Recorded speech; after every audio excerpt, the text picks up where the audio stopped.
Today, we're talking about the life and legacy of a genuine rock and roll icon, a guy whose sound, whose style, and whose otherworldly persona helped build one of the biggest bands in the history of music.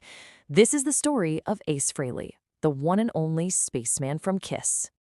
The news just hit the music world like a lightning bolt. A statement from his family really captured the sheer depth of the grief, calling it a loss of epic proportions and beyond comprehension. And so it was. On that day, Paul Daniel Ace Frehley passed away in a New Jersey hospital. He was the first of the four original members of Kiss to go, leaving behind a legacy that honestly changed rock music forever. So, to really understand what happened, we need to look at the timeline. Let's piece together the events that led up to this incredibly sad day. Okay, so it all started back in late September. Word gets out that Ace had a fall in his studio. At first, his team kind of downplayed it, right? They canceled one show, called it a minor fall. But by October 6th, it was pretty clear this was way more serious. The entire tour got scrapped due to ongoing medical issues. And then, just 10 days later, tragically, he succumbed to his injuries, which were reported to include a brain bleed. To really get the full picture of his impact, you gotta go back to the beginning. We need to see how a kid from the Bronx became this intergalactic rock god.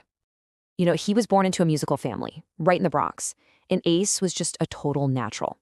He was completely self-taught. He just picked up a guitar when he was 13 and started channeling guys like Jimi Hendrix and Led Zeppelin.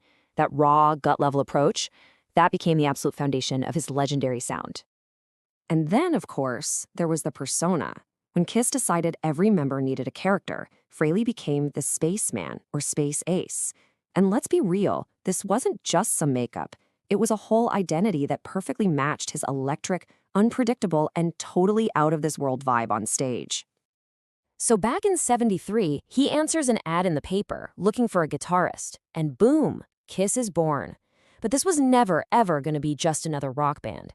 They immediately stood out by creating these larger-than-life comic book characters.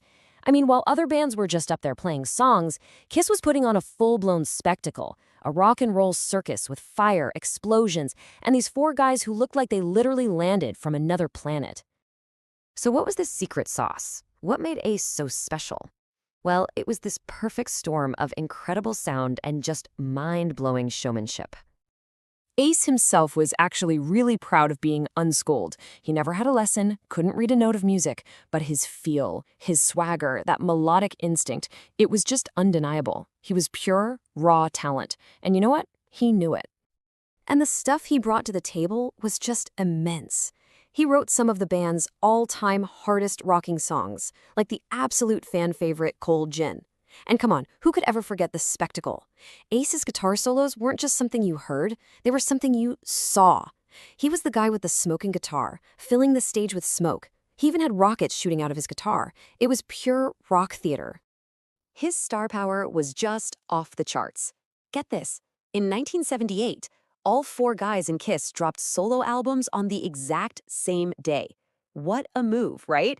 But it was Ace's album that shot to the top. It outsold all the others, thanks in large part to that huge hit New York Groove. It just proved that the Spaceman was a monster talent, with or without the band. But you know, like a lot of these big rock and roll stories, his career wasn't just a straight shot to the top. To really understand the whole story of Ace Frehley, you have to look at the conflicts and the personal struggles that were a huge part of his journey. His time in Kiss really came in two big, powerful waves.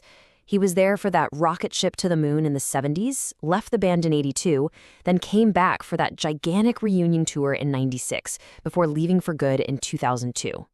Yeah, and the reasons why he left, well, that's always been a point of contention. Ace always said he quit because he just couldn't work with Gene Simmons and Paul Stanley anymore, calling them control freaks. But on their side, they claimed his issues with substance abuse made him unreliable, and that he was basically fired. It was this public back and forth that went on for decades. And this quote from Ace, wow, it gives you a pretty stark window into the kind of pressure he was under. He felt like the band was moving away from hard rock, and you combine that with his own personal battles, he just hit a wall. It's a heavy reminder of the human cost that can come with that level of fame. But you know, in the end, after all the conflict and all the drama, it's the music and the influence that really last. let's just look at the flood of respect that came from his peers. It really shows you the kind of legacy he's leaving behind. I mean, listen to this, even from his longtime bandmates, Gene Simmons and Paul Stanley, the very guys he crashed with so often, they put it perfectly. They called him essential and irreplaceable. That's a powerful admission that, look, without Ace Frehley, there's no Kiss as we know it, period. And his influence just stretched so far beyond his own era. Here you have Mike McCready from Pearl Jam, a giant of the 90s grunge scene, saying it flat out. Without Ace, he never would have even started playing guitar. I mean, that right there, that's the definition of a legacy. And here's Tom Morello, another game-changing guitarist from Rage Against the Machine, calling Ace his first guitar hero. And he just nails both sides of Ace's genius, right?